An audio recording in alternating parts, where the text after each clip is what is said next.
we take note of the observation of the Honorable Rodriguez. Nonetheless, we have checked this copy. I believe this one is complete, no? May I know if we have the same copies? Because We are supposed to have the same copies, but nonetheless, if that we is are so- flashing this page on the screen that contains the jurat. because if Yeah, that's If right. it- Subscribe and sworn to. Yes. That is the Yeah. jurat. It's not a verification. Go to the next That- page. It is notarized, correct? Go to that the is next page. correct. That's why I'm asking. Do we have the same copies? Yes, I If think the we have the answer same. is yes, then Congressman Rodriguez. We're is supposed to correct. have the same copies. So therefore, there is only no, jurat. there's It's no, not a only jurat. So verification. therefore, there is no sufficiency in form. They should be taxpayers. Therefore, I question if all of these 36 complainants are actually taxpayers. So we shall now divide the House. Those who are in favor of the motion, please raise your right hand.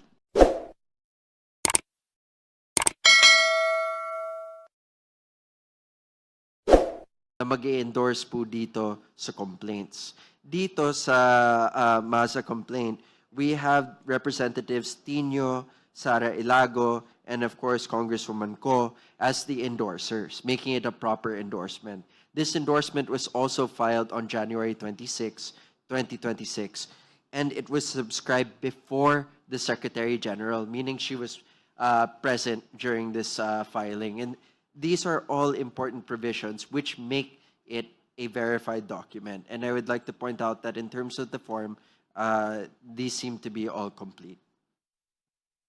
Thank you, Honorable Po. Other observations from the members? Honorable Chua? Thank you, Madam Chair. Madam Chair, we've been talking about verifications and oath, but hindi naman po natin pinapa-identify yung signature. So I think that is very important because maybe later on, baka biglang itanggi yung signature. May I ask, Madam Chair, if the complainant or complainants are present in today's committee hearing? Madam Chair, The Honorable De Lima? thank you. I think it's unnecessary because there is a presumption of authenticity of signatures unless someone or anyone questions it. Then it becomes an issue, that would necessitate He is asking questioning na.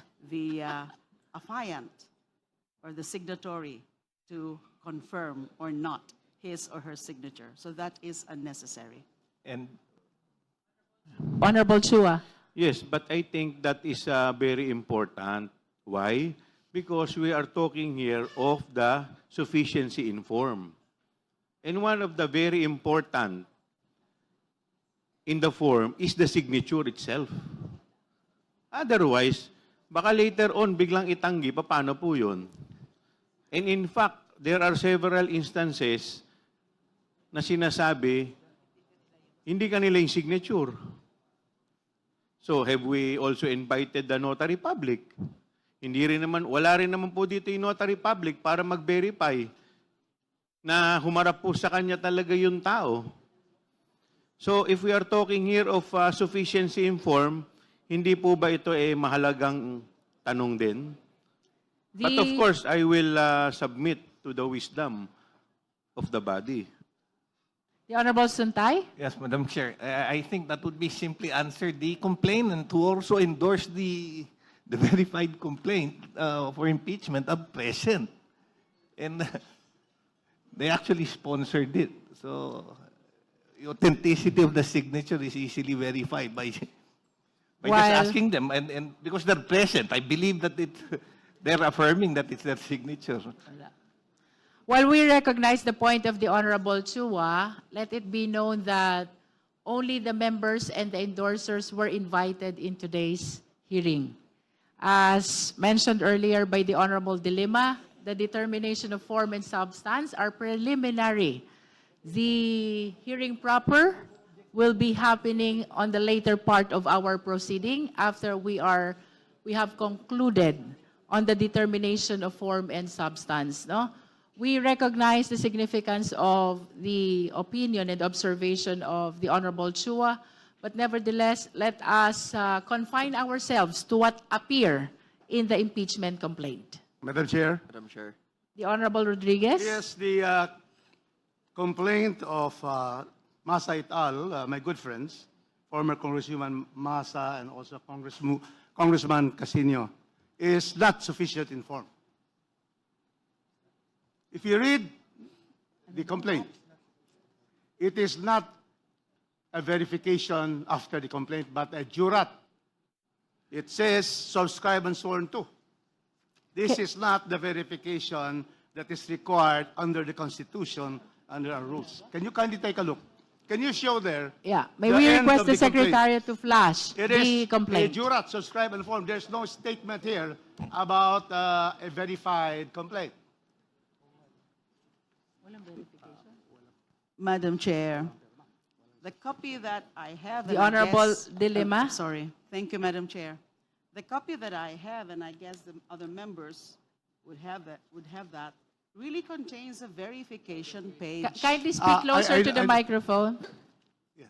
I see that there is a verification verification. page alleging the necessary facts there in accordance with Section 3, Rule 2 of the Rules of Impeachment, Rules of Procedure in Impeachment Proceedings, that it is the complainants or the complainants read and understood the contents thereof, and that the most important, the allegations therein are true and correct of our personal knowledge or based on authentic records and documents. That is the needed allegation or averment in a verification. The number 4 and number 5, not necessary anymore. It's actually required in the certification. So if it's a verification and certification requirement, then we can consider number 4 and number 5. But for purposes of verification, under the rules, it's only about that the allegations are true and correct of our personal knowledge or based on authentic records and documents. I see it here. There is a verification duly signed by all the complainants. The Honorable Rodriguez? I have read that. It is after the verification of the endorser. But if you will read here, verification, signature, there's no notarization. No notarization of the verification itself. And you post those two. Because I have read this for the past week. And Kindly flash the certainly we complaint. wish to hear it, but if it is insufficient in form, it cannot go. So look first at the jurat. At the end, verification should be at the end of the complaint.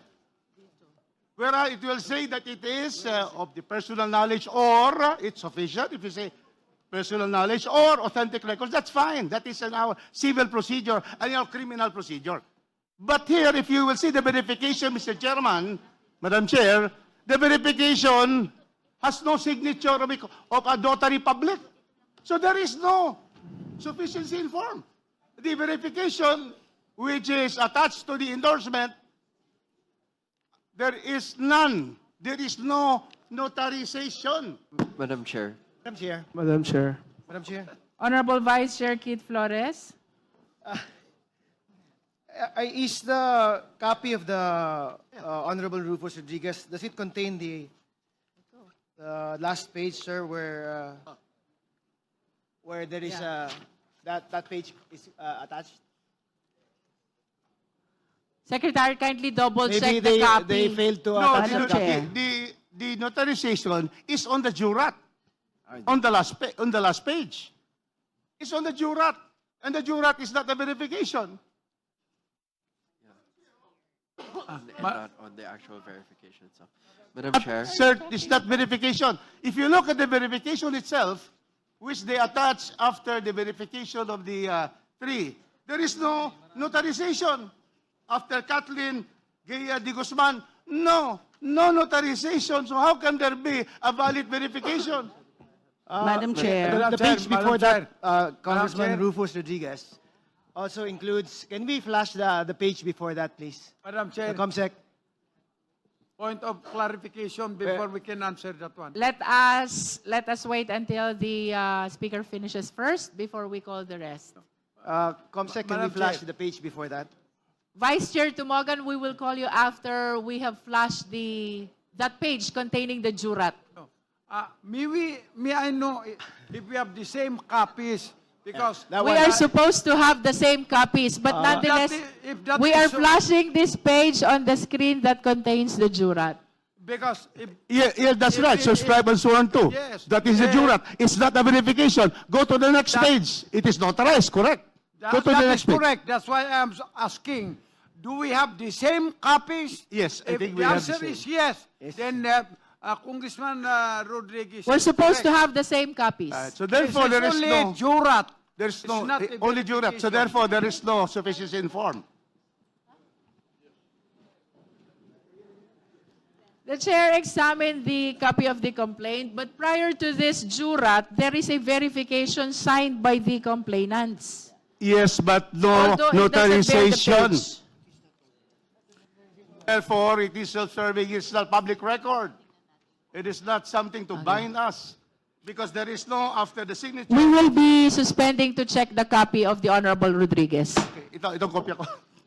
There is no signature. We take note of the observation of the Honorable Rodriguez. Nonetheless, we have checked this copy. I believe this one is complete, no?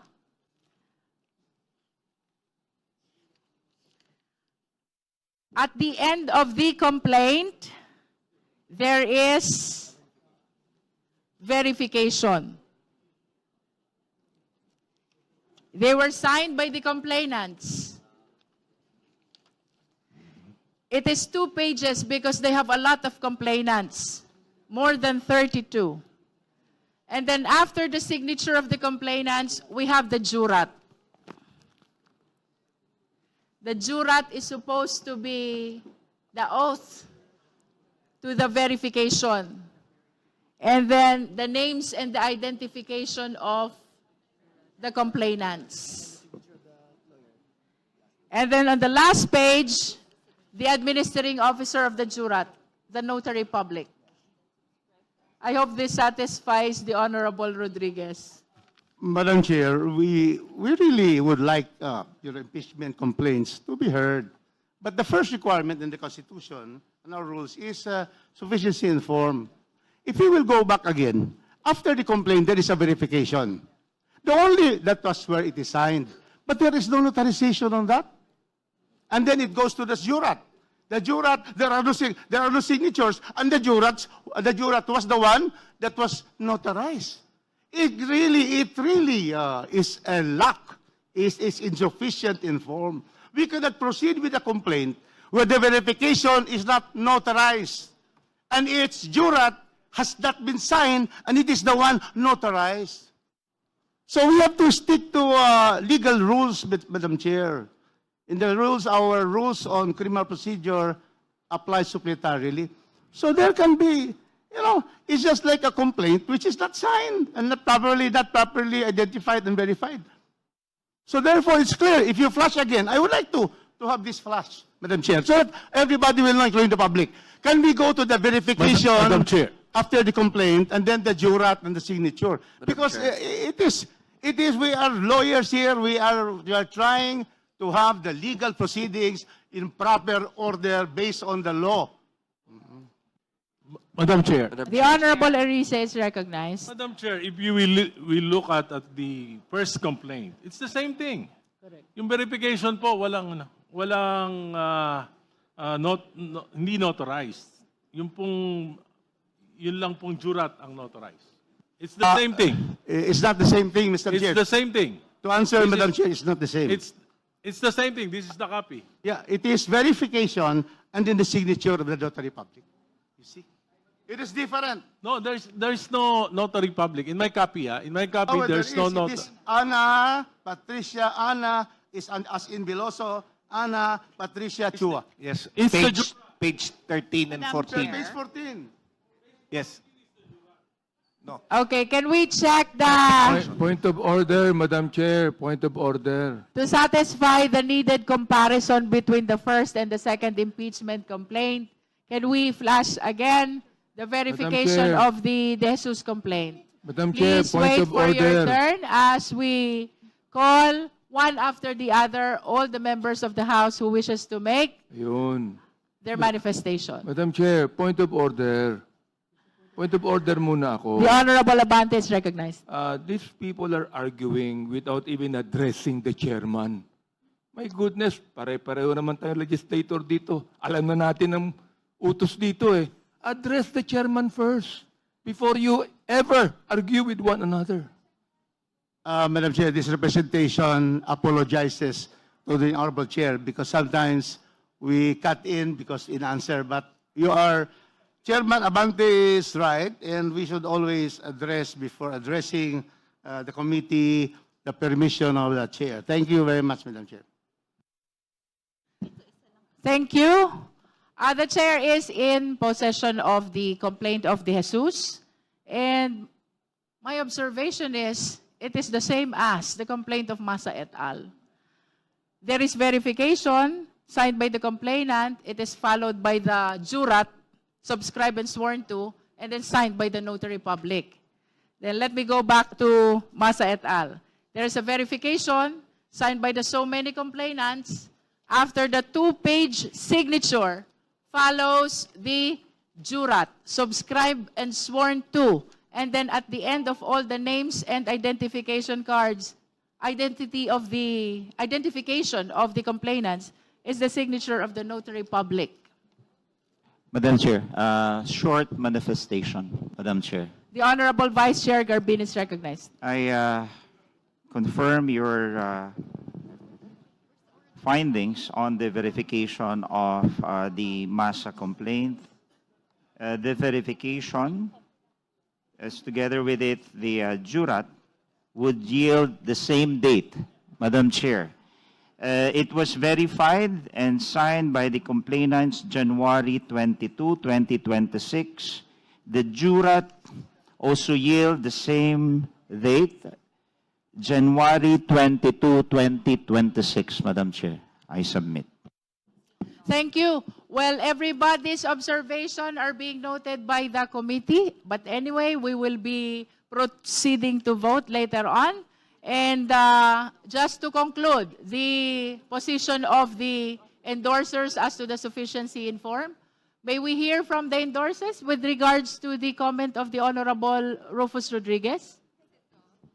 Madam Chair, we respectfully reiterate our manifestation earlier that our this verified complaint, which we have endorsed, complies in sufficiency in form. The matter of fact of the notarial seal being on a separate page is due to the volume of signatures of the complainants. There are 36, and they cannot fit in just one page. And nonetheless, it could be a matter of one could argue notice can be taken of the fact of complainants swearing to the notary of the items in the verification that was heavily covered by the media on that day. And you could also witness the notary also providing his notarial seal and his signature on all the documents provided. And with that, Madam Chair, we once again respectfully submit that this complaint is sufficient in form. Thank you. Madam Chair. Madam Chair. The Honorable Suntay. Madam Chair, I think the best evidence to show if it is sufficient in form or if the document is notarized is the document itself. Let us, maybe what should be presented is not the statement, but the document so that we could see. So we have flashed the actual complaint in the screen, and I believe that most of the members are equipped with copy of the same already. And we've made our comparison also between the De Jesus and the Masa et al. Complaint. It is observed that they are one and the same in as far as verification and jurat are concerned, no? So if there are no other comments or manifestations on sufficiency in form of Masa et al. Complaint, then the chair is ready to hear the necessary motion. Madam Chair, The Honorable Erice is I recognized. move that we declare the Masa complaint as sufficient in form. So move. Do I hear a second? I'd like to object again, Madam Chair. Okay. There is a motion. I think, The- Madam Chair, Honorable Abante? I think I have definite reasons why I am objecting. Yes, please state your Number reason one, why you're number one. objecting. What Congressman Chua has raised a moment ago is important. Now, we are not talking about any fast rules here. Every member of this House has the right to question, whatever the question might be, Madam Chair. Therefore, the question of Congressman Chua should be tackled. Number two, I also object on the argument raised by Congressman Rodriguez. And number three, Madam Chair, nakita ko po dito, in-exhibit nila yung competent evidence of identity. Pero wala po dito yung documents if they are indeed taxpayers, Madam Chair. Sapagkat nakalagay sa endorsement, they should be taxpayers. Therefore, I question if all of these 36 complainants are actually taxpayers. Kung taxpayers yan, dapat mag-submit ng document yan dito na sila ay taxpayers. If indeed wala, therefore, insufficient ang form na pinapaliwanag dito. And therefore, Madam Chair, I object. We are noting the explanation of the Honorable Abante with regards to his objection. Nonetheless, we shall be proceeding to vote on the sufficiency in form of Masa et al. Complaint. There is a motion to declare Masa et al. Complaint sufficient in form. Point of order. The same has been objected to. Point of order. Those who are in favor, we shall now divide the House. The Honorable Ridon. Who has seconded the motion, Madam Chair? Who has seconded? It hasn't Who been seconded? seconded. It's Kong Noy Defensor. Because I heard a lot of second. Okay. So we shall now divide the House. Those who are in favor of the motion, please raise your right hand.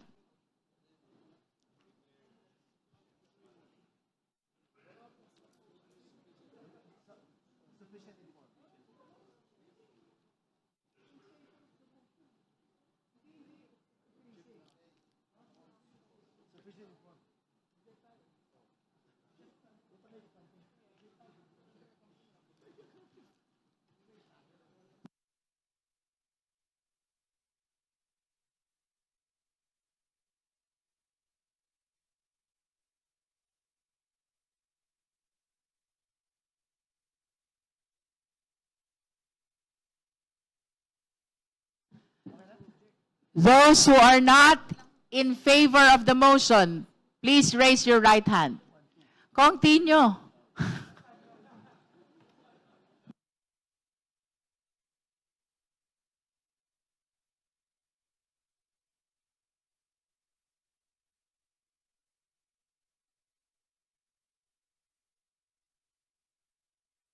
Those who abstain, please raise your right hand.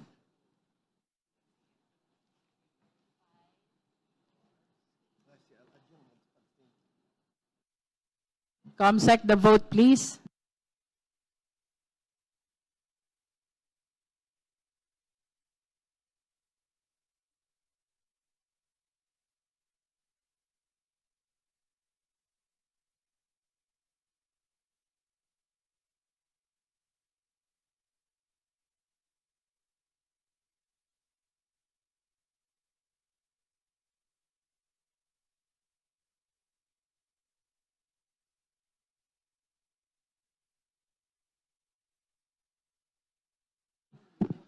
With 35 in favor, 9 against, and 1 abstain, the chair declares the Masa et al. Complaint sufficient in form.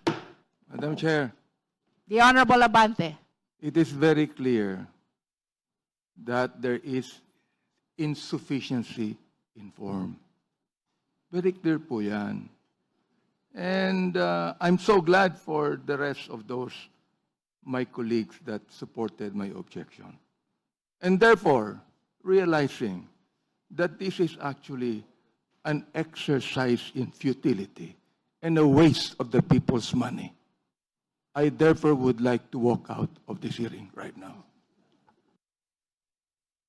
The manifestation is noted. We have concluded the determination in form of both the Jesus complaint and Masa et al. Complaint. If there are any other matters the member wish to discuss before we suspend? No other matters? There being no other matters to discuss, the meeting is suspended until 10 a.m. tomorrow, February 3, 2026. The members present today are considered informed in open hearing of the meeting tomorrow. In accordance with the rules, the committee will determine the sufficiency and substance of the impeachment complaints tomorrow. Meeting is suspended.